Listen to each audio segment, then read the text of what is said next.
இருகுழை எரிந்த கெண்டைகள் ஒரு குமிழ் அடர்ந்து வந்திட இணை சிலை நெறிந்து எழுந்திட அணைமீது இருளழக பந்தி வஞ்சியில் இரு கலையுடன் குலைந்திட இதழ் அமுதருந்து சிங்கியின் மனமாய முருகொடு கலந்த சந்தன அலறுபடு குங்குமம் கமழ் முலை முகடு கொண்டெழுந்து ஒரு முருகு ஆற முழுமதி புரிந்த சிந்துர அறிவையுடன் கலந்திடு முகடியும் நலம் பிறந்திட அருள்வாயே.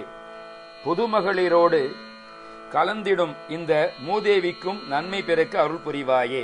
முகடி என்றால் மூதேவி என்று பொருள். எரிவிட நிமிர்ந்த குஞ்சியின் நிலவோடும் எழுந்த கங்கையும் இதழியோடு அணிந்த சங்கரர் களி கூறும். எரிவிட நிமிர்ந்த குஞ்சியின், எரிவிட்டு நிமிர்ந்த சடையிலே நிலாவோடு எழுந்த கங்கையையும் இதழியோடு கொன்றையோடு அணிந்த சங்கரர் களி கூறும். அணிந்திருக்கக்கூடிய சங்கரர் மகிழ்ச்சி மிக கொள்ளும்.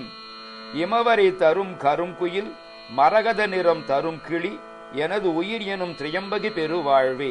இமவரை தரும் கருங்குயில், இமயவலை பெற்ற கரிய குயில், மரகத நிறம் கரும் கிளி பச்சை நிறம் கொண்ட கிளி, எனது உயிர் எனும் திரியம்பகி பெருவாழ்வே, எனது உயிர் என யான் போற்றும் முக்கண்ணி பெற்ற பெருவாழ்வே.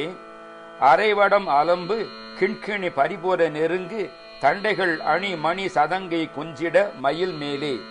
அறையில் கட்டிய சதங்கை, ஒலிக்கின்ற கிண்கிணி சிலம்பு, நெருங்கி உள்ள தண்டைகள், அழகிய மணியாலாகிய கால் சதங்கை இவையெல்லாம் கொஞ்ச மயில் மேலே அகமகிழ்வு கொண்டு சந்ததம் வரும் குமர முன்றிலின் புறம் அலைபொருத செந்தில் தங்கிய பெருமாளே.